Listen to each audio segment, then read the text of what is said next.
Hey folks, Mike here with The Quality Sportsman. Recently, I shot a PRS match with the new Arken EP5 Gen II 7-35 powered rifle scope. The new Gen 2 EP5 has really set the internet on fire. People are saying this is the best rifle scope you can get for how cheap it is. So I did a video about a month ago, with initial testing and thoughts on it, but I really wanted to get it out and commit to a full day competition so that I could really test it out and see if I liked it.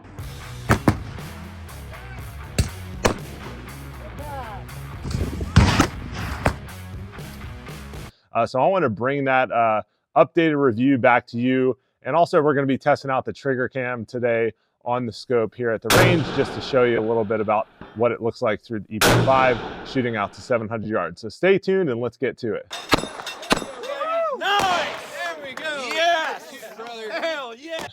Guys, before we go ahead and get into it, I ask that you subscribe to the channel. The channel's been growing this year and it's a really fun project to bring you any knowledge or product reviews that I can. I've even learned a lot from you throughout the course of doing this.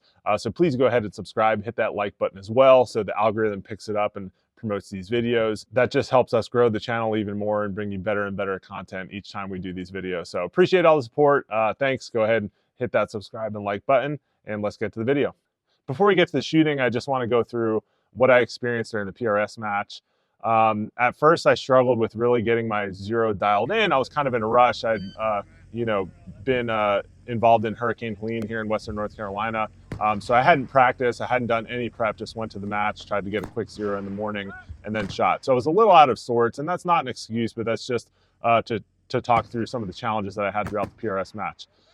So the first stage, got up to it, and did not do well. My zero was off. I thought I had a good zero on the range. So I started out being frustrated with the scope. Once I got my zero dialed in, I actually started hitting some targets after the first two stages where I probably only hit 2 out of 20 targets. It was very, very frustrating. Then I started hitting some targets and I almost completely forgot about the scope. I forgot that I was shooting a new piece of glass, which is good news. That means that this was performing well and I wasn't really frustrated by the glass after I got my initial issue sorted out.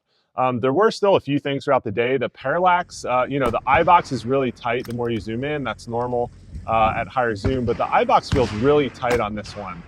So while I don't have a side-by-side comparison with other 7-35s, this feels really tight. The parallax is also very finicky. So more so than even on my Athlon scope, which is, again, not the top of the line. We're not talking, Vortex Razor, Leopold, 5s. We're not talking Tangent Theta or anything like that. This parallax felt a lot more finicky. So I really had to make sure it was dialed exactly at the right spot before I went to each stage. And sometimes when you're shooting anywhere between, 400 and 800 or 500 and 1,000 yards for a single PRS stage, you kind of just have to hope that dialing it in the middle will be good enough. So that was a little stressor throughout the day. As far as the scope dialing goes, I really like the turrets. They are nice and smooth. That zero stop is nice. It keeps me, there's a screw up here, which you tighten down once you get your zero, and you can reset the zero stop, which means you can't go below it. So you can keep track of exactly where your zero is. And that's a really nice feature, a really quick and easy zero stop instead of using shims. And the turrets themselves are really high quality. I did a lot of holdovers and a lot of dialing throughout the course of the day. I didn't have a problem with the turrets. They felt very easy to dial. The numbers are nice and big on here, which I really like. So I feel like you don't have to go get an extra sight tape with bigger numbers to put around there so that you can actually see them while you're very quickly dialing between, yardages or between your mill holds. One thing that I complained about in the first video was the magnification ring being, backwards. Now you could say, hey, there's no standard. It is what it is. But I found it to be the opposite of a lot of other rifle scopes that I shoot, meaning in order to zoom in, instead of pushing it clockwise, which feels like I'm pushing it away from me as a right-handed shooter, I had to pull it towards me or zoom it counterclockwise. Now, most of the time for these PRS matches, you're shooting, 10, 12 power. Maybe I went up to 16 power on an 1,100 yard target, but most of the time you're not going all the way up to that higher power range. So that wasn't really an issue. You're not really messing with the dial on the clock that much. And that was something that I kind of forgot about and just got used to throughout the day. So I kind of take that back from the initial, like I wish it was the same as the others, but in, for its practical use, I didn't really find that it hindered my shooting at all. Now, the one thing that I maintain that I didn't love about it is that it has 3 screws around the turret. So when I went and redid my zero and found out that my windage was a little off, I was in a field environment without a table and I was doing it very quickly. I did not want to take those 3 screws off and have to mess with the turret to reset it. So I took a chance and I just left it there and didn't touch the windage the whole day, which is pretty normal. But I don't love the 3 screws. I wish there was just one mechanism where you could have 1 screw. It would be a lot quicker, kind of like a screw cap on the top. Something like that. It would be a lot quicker and harder to lose than these 3 tiny little Allen key screws that are on the side. So that's one thing I didn't like. The Illum, again, is terrible. I know people will say, oh, Illum is for low light conditions. Well, sometimes in very high sun conditions, it helps you to see for quick shooting. For a lot of tactical shooting, I'll turn the Illum on even when it's bright and sunny. And every other scope, even like the cheap, even the EP8, which is the LPVO, every other cheap scope, even the cheapest Vortex Strike Eagle LPVO, like they all have good Illum. This Illum is terrible. So I'm going to call Arken and see if mine is, not functioning properly, but it just seems like it's very low light illumination on the reticle, which is not great. Now this is a higher power scope at 7 to 35 power. So mostly what I use my high power for. Unfortunately, here in the mountains, I don't have the opportunity to do ELR style stuff that often. So I'm mostly shooting at, 700 to 1,000 yards for my max. But most of the time, what I do my max zoom for is to get zeroed in. If you can't go down range, if you're zeroing, you don't have to run back and forth between 100 yard zero. And shooting this on 35 power at 100 yards at paper, I could not get it focused. It felt very blurry. I was not able to really see my bullet holes that well. So that was kind of a challenge. So that was something that I was a little bit disappointed with in the quality of glass. So today we're going to do some shooting at 35 power at 700 yards on a half MOA target. Hey, this is Mike, interrupting my own video here to tell you that I'm an idiot and I made a mistake, and I will continue to make that mistake throughout the rest of the video.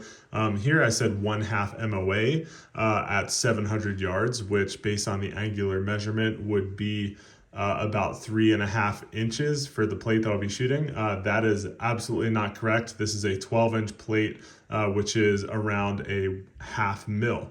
MOA and mil are 2 different standards for angular measurement. All of my scopes are mil reticles.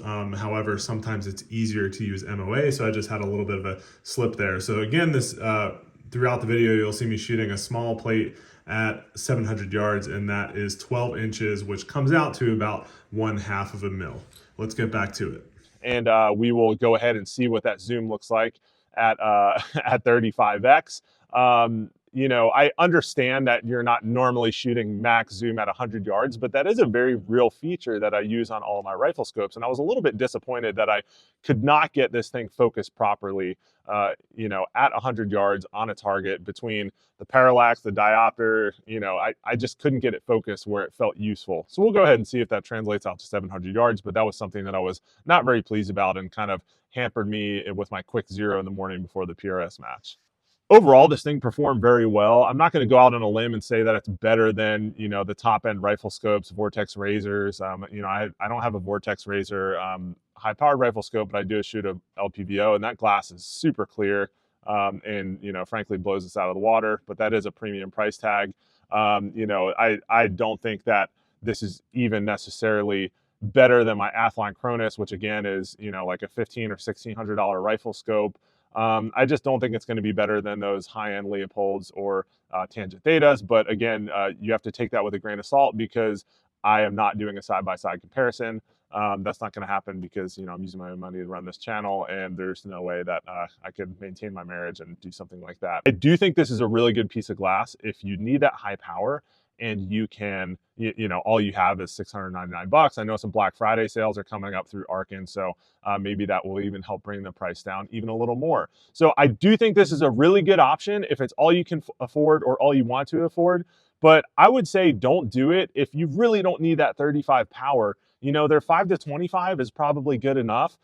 Shooting out to 1,000 yards, even beyond, like you're really never going to be on 35 power.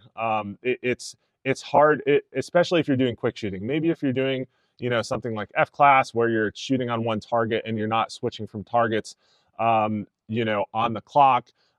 Because when you're switching through multiple targets and having to search through a very narrow field of view, you almost can't do that. So that's why for PRS, you're as backed out as you can on the magnification.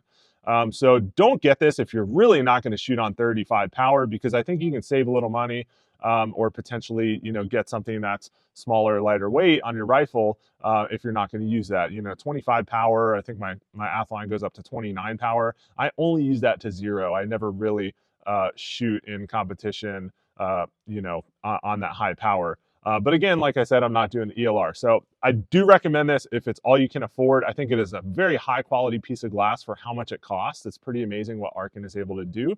Now let's go ahead and get to some shooting and see if we can hit these 700-yard targets on 35 power. Let's see what that looks like. All right, now let's go ahead and see if we can make some impacts at 700 yards with the trigger cam. One thing to keep in mind is this trigger cam is not going to be capturing the true clarity of the scope. Even though I'll upload a video in 4K, it's still going to look a little grainy because of the way that it records through the scope. Just to give you a general idea of what I'm seeing, how well I can spot the impacts. But what I'm actually seeing here on the ground is a nice crystal clear image, you know, plus some mirage, which is also going to make the video look a little worse than it is. But I just wanted to keep that in mind because I don't want people to look at this video and say, oh, the Arken picture quality is crap, the glass quality is crap. You're not getting an accurate view of that. What I'm seeing here on the ground is pretty clear, out to 700 yards on 35 power. But let's go ahead and see what it looks like through the trigger cam, see if we can make some impacts. Again, this is 700 yards, half MOA target.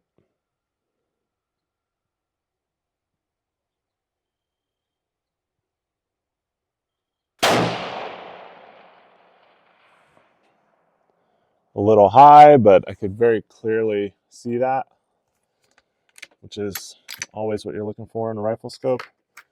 Being able to spot your impacts, or more importantly, spot your misses. Okay, let's see. Made a 1/10 of a mil adjustment. Let's see if that was enough.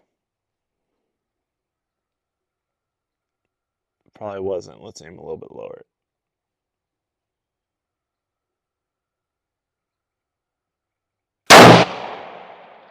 Ooh, that was a little off to the left side. Ooh, just a little high and left.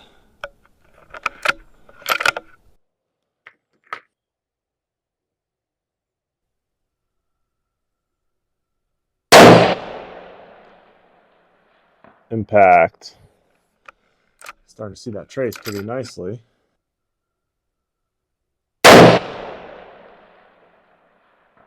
Impact. Now what we're going to do is do a little holdover at 500 yards. So I've dialed back my elevation to 0. I'm going to shoot 500 yards, which is about 2.45 mils. So let's just do a 2.5 hold. And I want to zoom out to, you know, what is a reasonable zoom for that distance, about 12 power.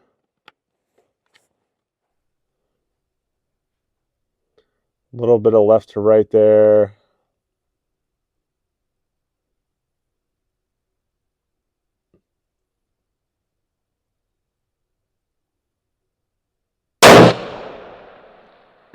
Impact. Nice. Let's try that again. Zoom in a little bit more just to give you a different look. Find my level.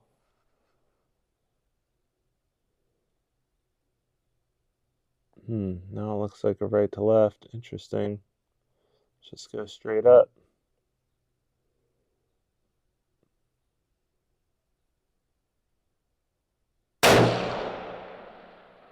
Okay, a little high. but that's good. I can see that very clearly. I hope it comes through in the video. All right, now let's have a little fun. Let's see if I can hit that 700-yard half MOA target on 7 power. Oops, I guess I should dial. Where was that? 4.1. My gun's speeding up a little bit.